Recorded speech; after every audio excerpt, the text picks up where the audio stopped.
Welcome back to another new vlog.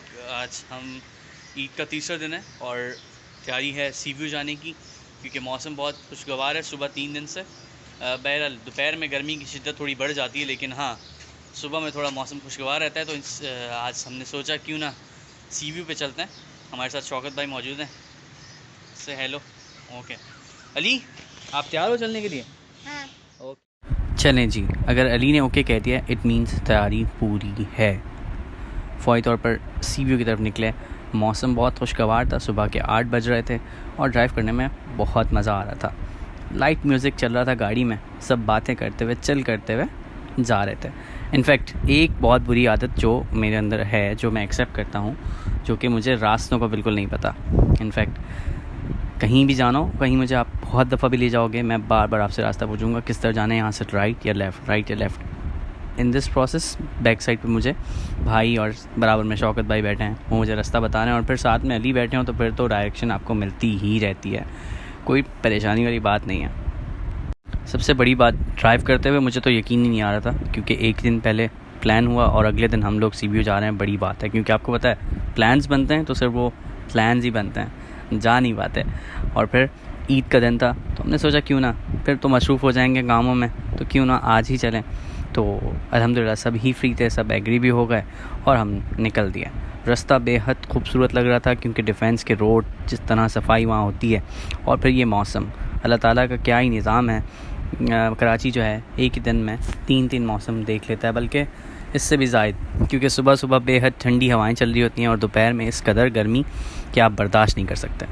इतने में भाई ने मुझे प्यार और मोहब्बत वाले अल्फाजों में सीट बेल्ट लगाने की हिदायत दी। मैंने फ़ौरी तौर पर सीट बेल्ट लगाया, क्योंकि ट्रैफिक पुलिस का पता नहीं चलता कहाँ से सामने आ जाए और अचानक से चालान कट जाए, तो बेहतर है कि आप एहतियात कर लें।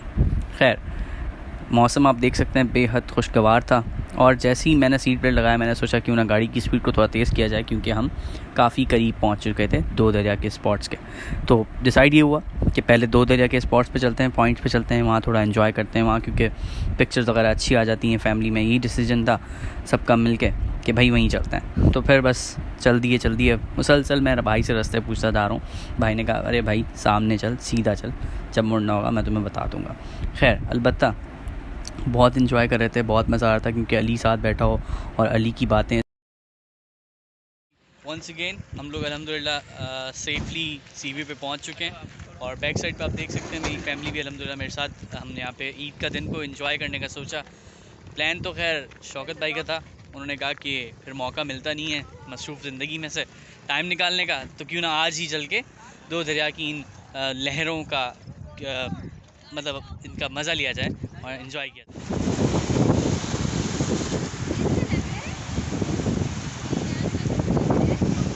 दरिया की जो लहरें हैं इस कदर सुकून में असर कर रही थी हमारे दिल को कि हम बयान नहीं कर सकते। इनफैक्ट आप खुद सुन सकते हैं, जैसे कि हमारी बॉडी को विटामिन सी अल्फ़ाबेट की ज़रूरत है, वैसे ही विटामिन सी जैसे कि हम मौजूद हैं उसकी भी बहुत ज़रूरत है।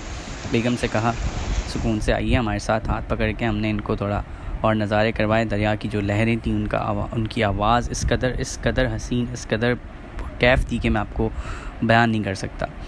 खैर, काफ़ी देर वहाँ पिक्चर्स लेने के बाद हमने सोचा क्यों ना पाँव को मतलब गीला किया जाए, और क्योंकि सबकी फरमाइश होती है वहाँ बैठ के मुश्किल होता है, पत्थरों पे बैठना बहुत डिफ़िकल्ट लगता है, तो क्यों ना समंदर पे चलें, जैसे कि सी व्यू पे। वहाँ जाके आप सी साइड पे थोड़ा सा मतलब आगे पानी की तरफ जा सकते हैं और अपने पाँव वगैरह भिगो सकते हैं, तो देसी स्टाइल। तो हमने बोला क्यों ना वहीं चलते हैं। फ़ौरन जैसे ही पहुँचे तो सांप के रक्स वाला हमें एक बंदा मिला। हमने बोला क्यों ना अली को थोड़ा सा इंजॉय करवाया जाए, इसको थोड़ा सा पता चले ना, सांप को देखना है। तो इन्होंने ज़िद की, हमने बोला इनका भी भला हो जाएगा। फ़ौरन हमने थोड़ा सा सांप का रक्स देखा।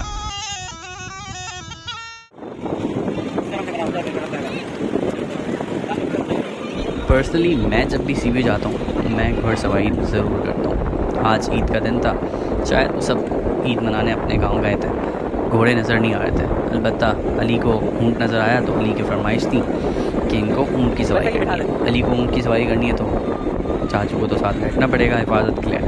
फिर हम इनके साथ बैठे। अलबत्ता मुझे ऊँट से पर्सनली डर लग रहा था, लेकिन अली की खातिर हम ख़ुद को मजबूत करके बैठे थे और उसको संभाल के बैठे हुए थे। ये जिस तरह से आपने देखा ये बैठा है बहुत ही मुश्किल अंदाज से। अली से पूछा, इनको बहुत मज़ा आया। फिर हमने शौकत भाई के साथ थोड़ी समंदर की वॉक की, सामने से जिस तरह से लहरें आई थी, यकीन कीजिए इस कदर साफ़ सुथरा, मैं ख़ुद हैरत ज़दा था कि लग रहा था जैसे सफाई हुई हो समंदर की। बहुत साफ़ सुथरा पानी माशाल्लाह से, और इस कदर सुकून के बस। फिर हमने सोचा क्यों ना अब वापसी में अब्दुल्ला शाह गाज़ी से होते हुए जाएँ। फ़ौरी तौर पर पहुँचे अब्दुल्ला शाह गाज़ी के मज़ार पर। वापसी हो चुकी थी और रास्ते में हमने ये सोचा कि क्यों ना अब्दुल्ला शाह गाज़ी के मज़ार पर हाज़िरी दी जाए। और अब्दुल्ला शाह गाज़ी का ज़िक्र हुआ तो साथ ही साथ एक मशहूर शख्सियत जो कि सबके दिलों में बसते हैं, डॉक्टर आमिर लियाकत हुसैन साहब, अल्लाह पाक उनको गरीक़ रहमत करें, जन्नतुल फ़िरदौस में आला मकाम अता फ़रमाएं। उनके साथ ही जनाब उमर शरीफ साहब, उनकी भी हमने कब्र मुबारक ज़ियारत करनी है। पर चलते हैं, आपको ज़ियारत करवाते हैं और उनको अपनी दुआओं में याद रखें। अल्लाह ताला उनके दर्जात को बुलंद फरमाए और उनके आगे वाले मामलात में आसानी फरमाए। अगर आप मेरा ये व्लॉग देख रहे हैं तो आपसे रिक्वेस्ट है कि डॉक्टर आमिर लियाकत हुसैन साहब के लिए और जनाब उमर शरीफ साहब के लिए सूरह फातिहा पढ़ के इनको इसाले सवाब कर दें। अल्लाह ताला इनके दर्जात को बुलंद फरमाए। जैसे ही हम यहाँ से फ्री हुए तो हमने सोचा क्यों ना कबूतरों को दाना डाला जाए और थोड़ा सा यहाँ से भी सवाब लूटा जाए, क्योंकि इनको एक खाना बहुत पसंद होता है। यहाँ पे हमने ये दाना डाला और उसके बाद आपसे की कुछ इम्पॉर्टेंट बातें। हाज़िरी के बाद कुछ बातें मेरे जहन में आई जो मैं आप लोगों से कहना चाहता हूँ। जैसे कि दुनिया की एक तल्ख़ हकीकत है कि आपने जितना भी नाम कमाया है, आपके इस दुनिया से जाने के बाद आप कौन थे, आप क्या थे, बहुत चंद लोग ही याद रखते हैं जिनके साथ आपका कुछ ख़ास वक्त गुजरा हो। उनमें से एक डॉक्टर आमिर लियाकत हुसैन साहब, अल्लाह ताला बस उनसे क्या गलतियाँ हुई या क्या, हर इंसान गलतियों का पुतला है और सबसे गलतियाँ होती हैं। बस अल्लाह पाक उनकी गलतियों को माफ़ फरमाए और उनके साथ जिन्होंने गलत किया, अल्लाह ताला उनको उनके अंजाम तक पहुँचाए, आमीन। उनको देखा जिस तरह, मतलब अभी मैं सोच नहीं पा रहा कि वो इस दुनिया में मौजूद नहीं है। हम अभी तक यकीन नहीं कर पाए। वो एक ऐसी पर्सनैलिटी थी जिनके आबा व अजदाद ने पाकिस्तान को सर्व किया था। हमने पाकिस्तान के बेटे के साथ क्या किया। कल तक वो शख्स सोशल मीडिया पर रो रहा था, हम सब शामिल थे उसमें, हम हंस रहे थे उस पर कि बस एक रिक्वेस्ट है आप सबसे कि कुछ भी हो जाए, किसी की सोशल लाइफ को, पर्सनल लाइफ को कभी भी टॉर्चर मत करें। आप नहीं जानते वो किस दर्द से गुजर रहा है, आप नहीं जानते उस पर क्या गुजर रही है। बड़ी मेहरबानी। काफ़ी थकन के बाद हमने सोचा क्यों ना अब नाश्ता कर लिया जाए। बोट बेसन और बंस रोड हमें तमाम दुकानें नाश्ते के लिए बंद मिली, तो फिर हमने सोचा क्यों ना बिलाखिर अपने ही एरिया में चाय स्टेशन पे जाके नाश्ता किया जाए, जो कि कुछ यूँ था। उम्मीद करता हूँ आपको मेरा आज का व्लॉग पसंद आया होगा। इसी तरह लाइक करते रहें, फॉलो करते रहें, सपोर्ट करते रहें, चैनल को सब्सक्राइब करते हैं। बहुत शुक्रिया।